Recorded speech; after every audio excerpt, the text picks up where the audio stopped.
Han transcurrido más de 100 días desde que la pandemia del COVID-19 llegó a Colombia. Los casos ya superan los 100.000 y crecen exponencialmente, solo para citar un ejemplo de la velocidad que está tomando la pandemia. Esta semana hemos tenido registros en un solo día de más de 4.000 nuevos infectados y 170 personas fallecidas. Por eso, hoy en Noticias Caracol le ponemos la lupa a las cuentas del coronavirus, con cifras, con expertos y análisis. Los datos fueron suministrados por el Ministerio de Salud y también el Instituto Nacional de Salud. ¿Cómo están las cifras y para dónde vamos en el país? Comenzamos con el último reporte del Instituto Nacional de Salud. En las últimas 24 horas se reportaron 3.721 nuevos casos. Fallecieron 122 ciudadanos.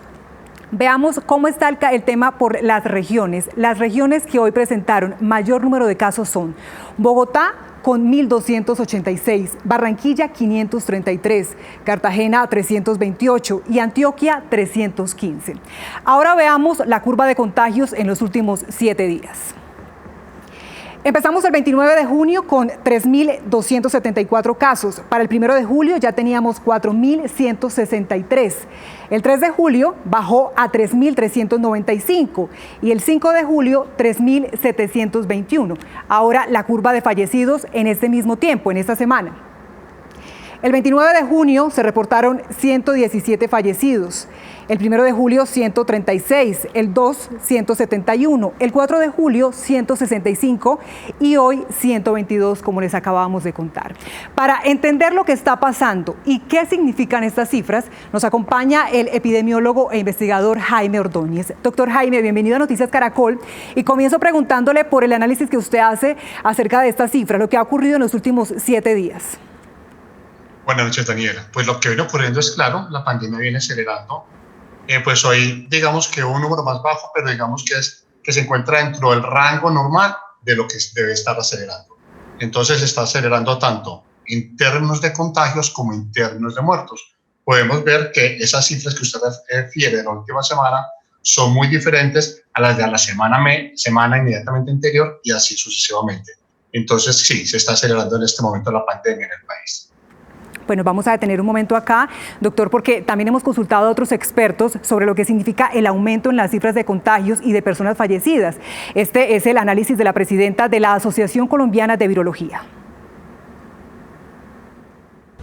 El día de ayer se procesaron más de 20.000 muestras para el diagnóstico de nuevos casos de infección por SARS-CoV-2. Esa es una herramienta que puede utilizar el país para un mejor manejo de la pandemia, porque se pueden identificar no solamente los pacientes, los que están sintomáticos, también los casos asintomáticos, los posibles controles y también hacer una búsqueda activa de manera que se puedan reducir el número de contagios y también hacer un mejor manejo de los pacientes que están sintomáticos y en el mejor de los casos evitar su muerte. Insisten en aumentar el número de pruebas. Veamos cómo están las cosas en muertes por rangos de edad.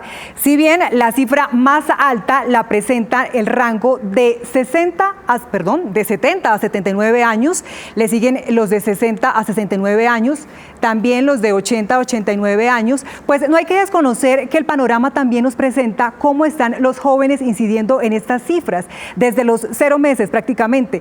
El rango de 30 a 39 años, por ejemplo, ya ha presentado 137 fallecidos. Pues lo cierto es que los jóvenes siguen haciendo parte de las cifras y para esto veamos el informe de la doctora Fernanda, porque reiteramos, los jóvenes también cuentan. La edad, contrario a lo que algunos todavía pueden creer, no es garantía 100% de protección frente a la infección por el nuevo coronavirus. Los jóvenes no son inmunes. Está extensamente retratado el sesgo que COVID tiene por unos grupos de riesgo especiales, la población de adultos mayores, las personas con enfermedades de base. Pero eso no significa que las personas jóvenes no tengan riesgo de enfermar y de enfermar gravemente. Una de las cosas más dramáticas que tenemos que ver en las unidades de cuidado intensivo precisamente es personas de 20, de 30, de 40 años y no que otras situaciones clínicas no sean dramáticas, pero ver personas jóvenes luchando por su vida en medio de esta epidemia es una cosa muy dura que afecta pues mucho la moral de la fuerza de trabajo en las unidades de cuidado intensivo.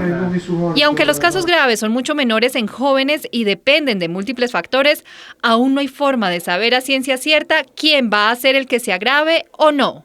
Entonces uno sí se pregunta muchas veces cuando está viendo a un paciente joven luchando por su vida, ¿cuál fue la calidad de ese contagio? ¿Cuál fue la dosis infecciosa que recibió? ¿Dónde estuvo metido que se expuso eventualmente a una dosis infecciosa mucho más alta? Y en esto es muy importante recordar las 3 E's: evitar lugares cerrados, lugares conglomerados, es decir, con muchas personas, y donde tenemos contactos cercanos, porque cuando tenemos esos 3 elementos en un espacio físico, pues tenemos una tormenta perfecta, no solo para contagiarnos, sino eventualmente para adquirir una dosis infecciosa mucho más alta y eventualmente mayor riesgo de desarrollar una enfermedad o una enfermedad grave. Adicional, los jóvenes representan la mayoría de los contagios y no solo en Colombia. Ellos tienen un rol determinante en la propagación del virus. Representa el punto más importante de la dinámica de contagios, y esto obviamente es derivado de su mayor movilidad. Una persona que está confinada en este momento puede tener en promedio 3, 4 contactos diarios, mientras que una persona que tiene que moverse por causa de su condición laboral, de la necesidad de trabajar, pues multiplica por decenas esa cantidad de contactos. Una persona joven que tiene más contactos, que tiene probablemente además contactos de más riesgo, no solo tiene más riesgo de infectarse, sino también de llevar la enfermedad al núcleo de su familia. Es frecuente que en los hospitales nosotros veamos que un adulto mayor termina en la unidad de cuidado intensivo y tenía un perfecto confinamiento, pero desafortunadamente su entorno familiar no tenía esa posibilidad, y eso obviamente pues marca la dinámica de la epidemia. Todos somos susceptibles, todos debemos protegernos. Lo que estamos viviendo en Colombia se parece a lo que Europa estaba viviendo hace 3 meses. Entonces, nosotros no podemos relajarnos en este momento. Si bien hay una necesidad de tener apertura para que la actividad económica no cese, porque esto también es vital y no podemos sencillamente guardarnos un año, nosotros no podemos tener en nuestra cabeza como referencia lo que está sucediendo en Europa, la apertura que está viviendo Europa. Este es un momento crítico para cuidarnos. Ya está claro, los jóvenes se pueden infectar, propagar el virus y presentar complicaciones graves que lleven a la muerte, pero también los jóvenes pueden protegerse y ayudar a cambiar el curso de esta pandemia. Nos decía el informe de la doctora Fernanda, los jóvenes representan esa dinámica más vulnerable a la hora de contagiarse. Doctor Jaime, usted que sigue día a día ese paso a paso, ¿qué ha encontrado en su análisis respecto a los jóvenes, a ese comportamiento? Hay varias cosas y todas son graves, desafortunadamente. Primero, no son pocos, como lo dice la doctora Fernanda. Es que por debajo de los 60 años son el 27% de los fallecidos. Es decir, poco más de 1 de cada 4 fallecidos es un menor de 60 años. ¿Por qué es tan importante el punto de corte de 60 años? Porque es la edad productiva. En Colombia la edad de jubilación promedio es 60 años. Entonces, estamos hablando de personas en edad productiva. Cualquier muerte es dolorosa, la del que sea. Mi mamá es una mujer adulta mayor, pero el día que fallezca a mí me da un dolor inmenso. Pero eso seguro que sería más doloroso para ella que enterrarme a mí. Eso sí sería mucho más doloroso. Entonces, en este caso, la muerte del joven es dolorosa, altamente dolorosa, pero es muy grave desde el punto de vista económico, porque es una persona que se perdió para el sistema productivo y que posiblemente va a impactar negativamente el ingreso de la familia. Y segundo, está claro que el riesgo de fallecer de los jóvenes es menor que el de los adultos. Eso significa que cuántos jóvenes infectados tuvo que haber habido para que fallecieran 1.080 jóvenes que han fallecido. ¿De qué magnitud es la cantidad de jóvenes entonces que están circulando por Colombia asintomáticos contagiando a otros? Entonces, desde esos 2 puntos de vista, en realidad es muy grave lo que está pasando con las personas menores de 60 años. Bueno, ese es otro punto de vista, doctor Jaime, también el punto económico, ese aspecto. Vamos a detenernos un momento acá, porque también queremos ver lo que está ocurriendo en el panorama nacional. Nos preguntamos qué ha pasado en las regiones, esa variación que han tenido las cifras hasta junio. Ricardo Ospina nos cuenta. Daniela, buenas noches. Analizando el comportamiento de la pandemia en Colombia, tenemos los siguientes datos. En marzo tuvimos 905 casos. En abril ya habíamos subido a 6.464. En el mes de mayo nos trepamos a 29.383. Esto coincidió con una autorización de reapertura paulatina de la economía de varios sectores el 27 de abril del presidente Iván Duque. Y para finales de junio ya teníamos en el país 97.846 personas contagiadas. Recordemos que el pasado 1 de junio el presidente autorizó una reapertura aún más amplia para buscar la reactivación de la economía y no tener un aislamiento preventivo obligatorio tan estricto. En cuanto a número de fallecidos, en marzo tuvimos 29 muertos, en abril subimos a 349, para finales de mayo sumamos 1.134 fallecidos y a finales de junio el total de muertos alcanzó la cifra de 3.680 personas. Hablando de quienes superaron el coronavirus, en marzo eran 208 colombianos, en abril 2.274, para mayo eran 10.637 y en junio eran 43.234. Por departamentos y por ciudades, Atlántico tuvo su primer caso el 25 de marzo, para el 30 de abril tenía 150 casos, para el 31 de mayo 1.925 y a finales de junio tenía 10.608. Es decir, que el número de casos se multiplicó por 5 en el último mes. El primer fallecido se reportó el 27 de marzo y hasta finales de junio tenía 521 muertos. Barranquilla tuvo su primer caso el 16 de marzo. Al 31 de ese mes tenía 29 casos, al 30 de abril 159 contagios y al 30 de mayo eran ya 1.883 personas con el virus. Al 30 de junio se reportaban 12.749. Quiere decir que se multiplicó por 6 el número de casos en el último mes. El primer muerto se reportó el 2 de abril y para finales de junio tenía 809 muertos. Bogotá tuvo su primer caso el 6 de marzo. Al 31 de ese mes tenía 383 contagiados. Para el 30 de abril ya eran 2.612. Al 30 de mayo eran 9.647 y para el 30 de junio eran 30.027 casos. El primer muerto se reportó en Bogotá el 25 de marzo y al 30 de junio se reportaban 730 muertos.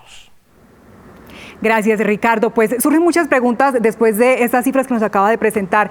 Doctor Jaime, para comenzar, hay 69.610 casos activos con 31.000 recuperados. Es un poco menos de la mitad. ¿Cuál es la interpretación que usted hace de estas cifras? Pues que la velocidad de transmisión está mucho más rápida que la velocidad de recuperación. Eso obviamente está dado por el ascenso que estamos teniendo en este momento. Eso significa que en realidad no estamos detectando la suficiente cantidad de contagiados a la velocidad que deberíamos identificarlos. Entonces, ¿la solución es pruebas, mayor número de pruebas? Claro que sí. ¿Cómo funciona básicamente una pandemia? O el manejo de un brote o el de una epidemia, cualquiera que esto sea. Y es, el virus se transmite a una velocidad determinada. Partamos de un principio muy claro. Una pandemia no es responsabilidad del gobierno, eso sí que quede claro. Y así como esta no se la inventó China, una pandemia no es responsabilidad del gobierno. Lo que es responsabilidad del gobierno es el manejo de la pandemia. Entonces, la pandemia, la velocidad de la transmisión anda a una velocidad. La responsabilidad del manejo de la pandemia es ser más rápido que esa velocidad de transmisión. Ya sabemos que la velocidad de pruebas que estamos haciendo no está siendo suficiente. Los datos están ahí, las matemáticas no mienten, Daniela. Entonces, este punto de pruebas no es suficiente. ¿Cuántas? Lo que hemos visto en los 60 países que han alcanzado el corredor endémico, es decir, que han llegado al pico y han bajado a un punto más o menos manejable, es que esos países han testeado a la fecha 5.36% de la población. Eso significa que si quisiéramos testear el 5.36, en 30 días tendríamos que subirnos a 65.000 pruebas. Eso es claro que mañana no vamos a empezar eso. Pero si lo queremos hacer entonces para el mes de agosto, porque en julio ya no se hizo, debemos ir pensando en cuadruplicar la cantidad de pruebas para el mes de agosto. Porque si no, esa velocidad de transmisión cada vez va a ser más difícil tenerla. Chile, por ejemplo, que tiene una gran cantidad de contagios, ya está llegando a su corredor endémico porque tiene un programa muy alto de pacientes.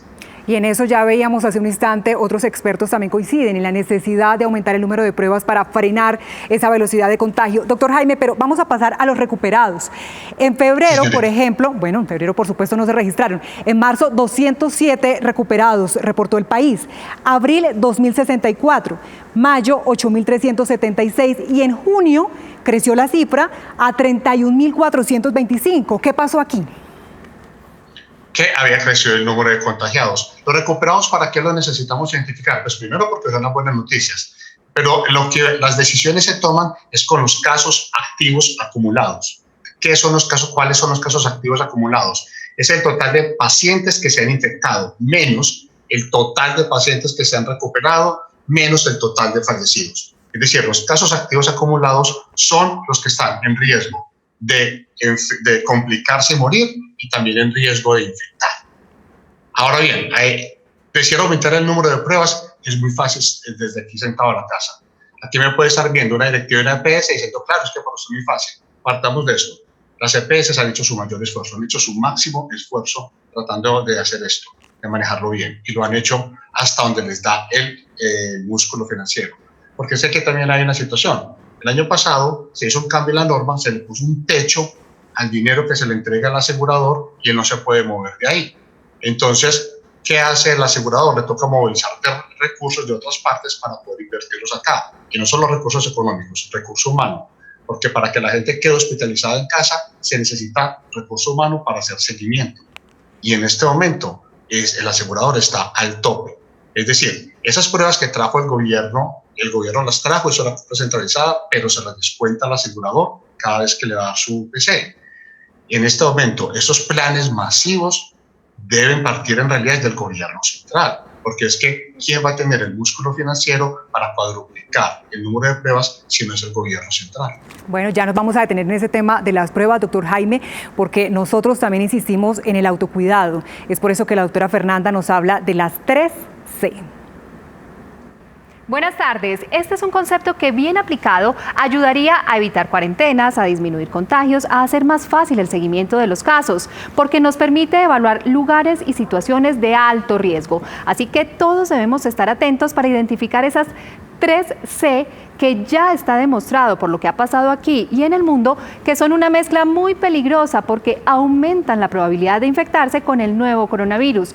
Esto es lo que debemos evitar. Espacios cerrados son los de más peligro y riesgo.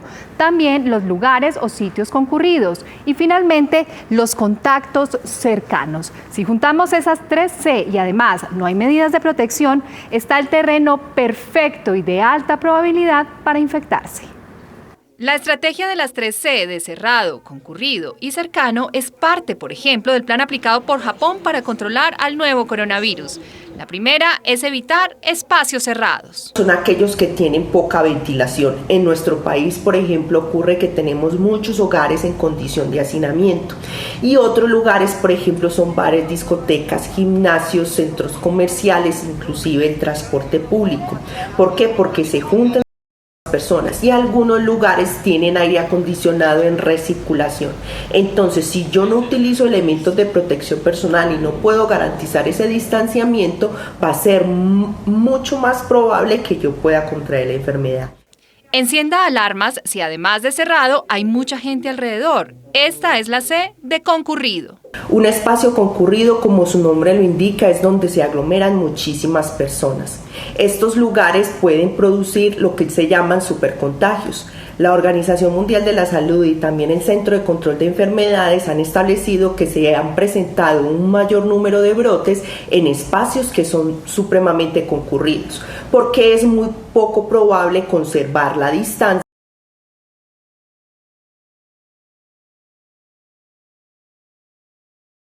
entre 1 y 2 metros de distancia y adicionalmente no utiliza métodos de protección personal como en este caso la mascarilla.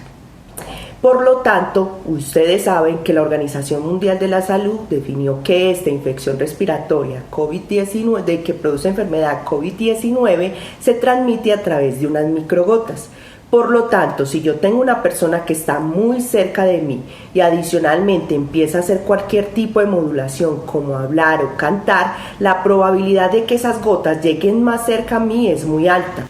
Entre más breve sea el tiempo que se exponga en estos lugares y situaciones, menos oportunidad le dará al COVID.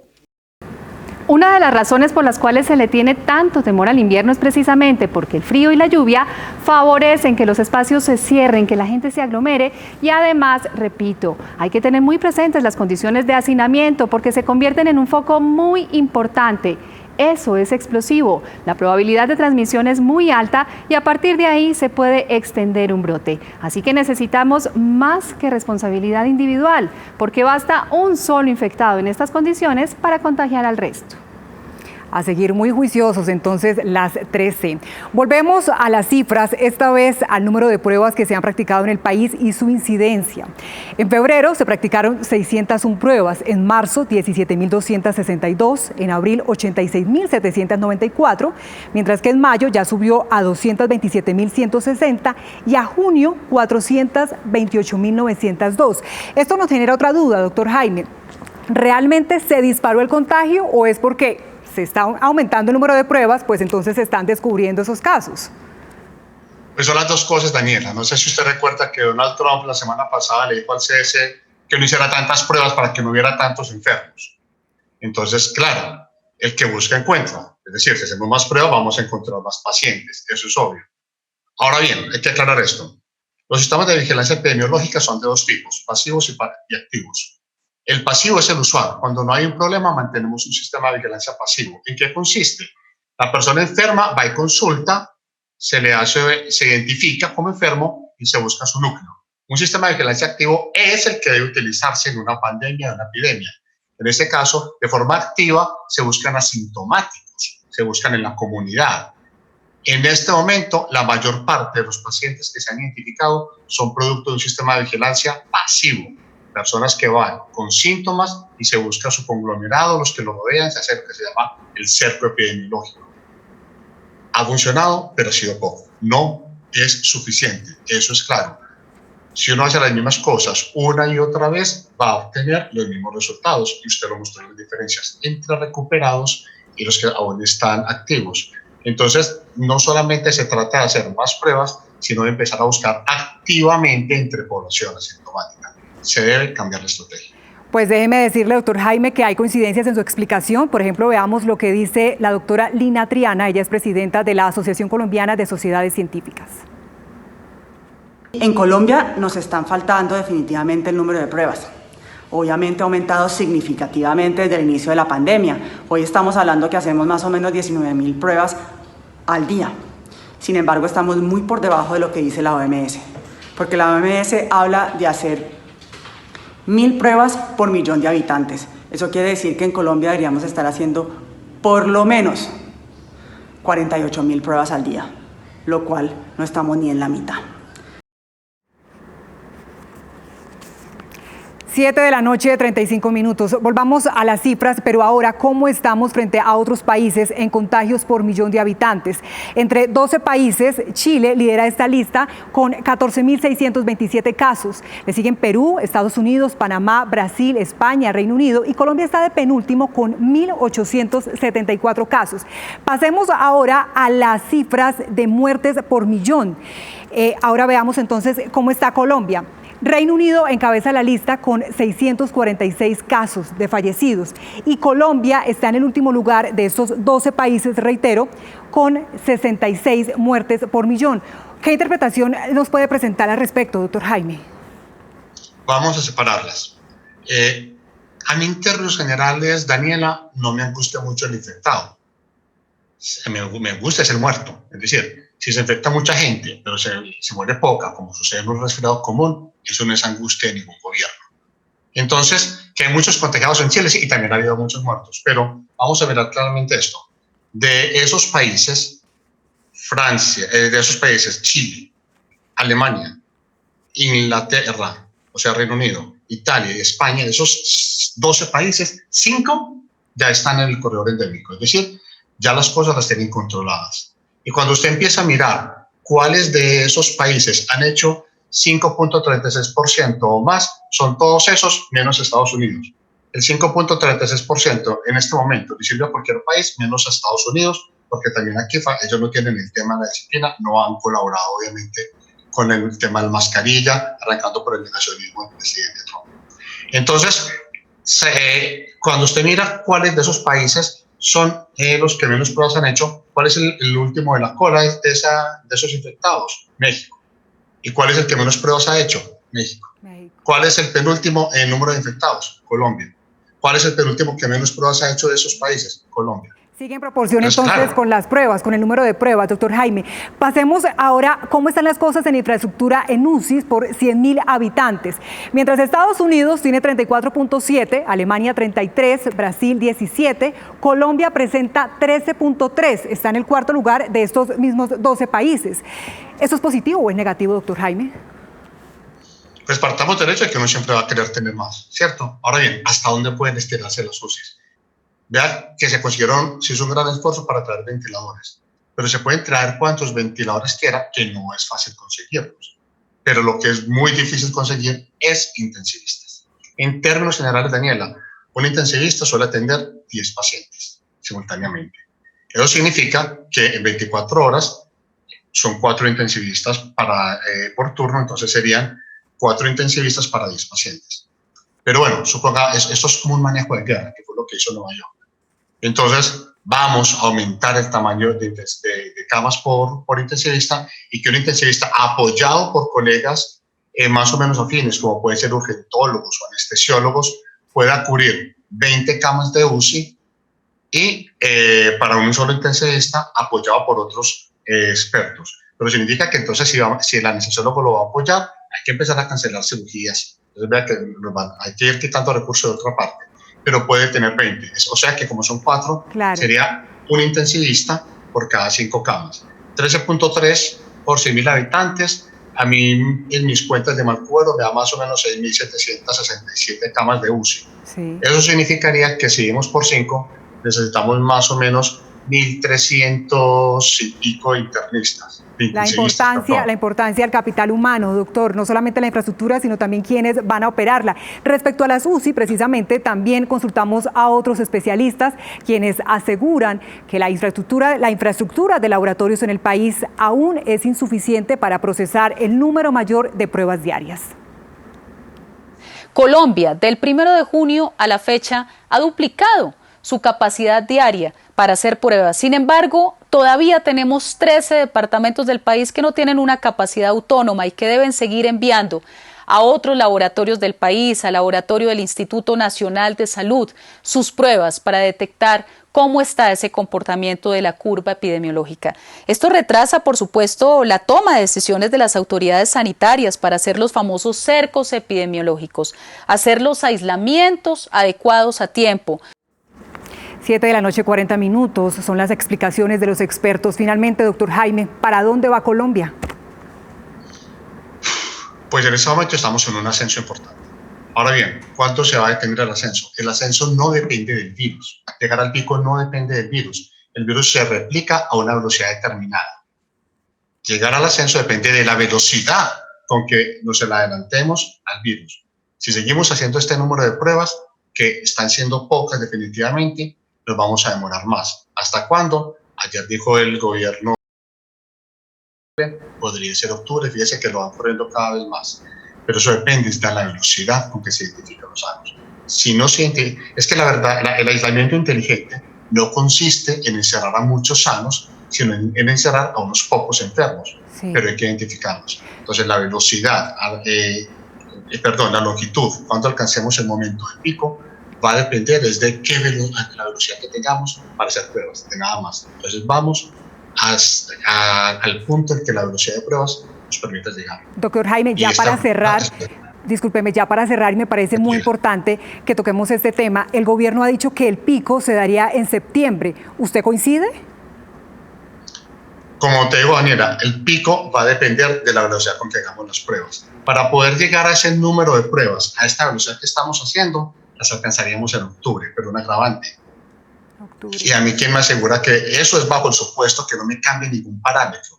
Pero cada vez hay más gente en la calle. Lo más probable es que los parámetros cambien. Es decir, con 18.000 pruebas diarias alcanzaríamos en octubre si no me cambian parámetros, lo cual también sabemos que no es cierto.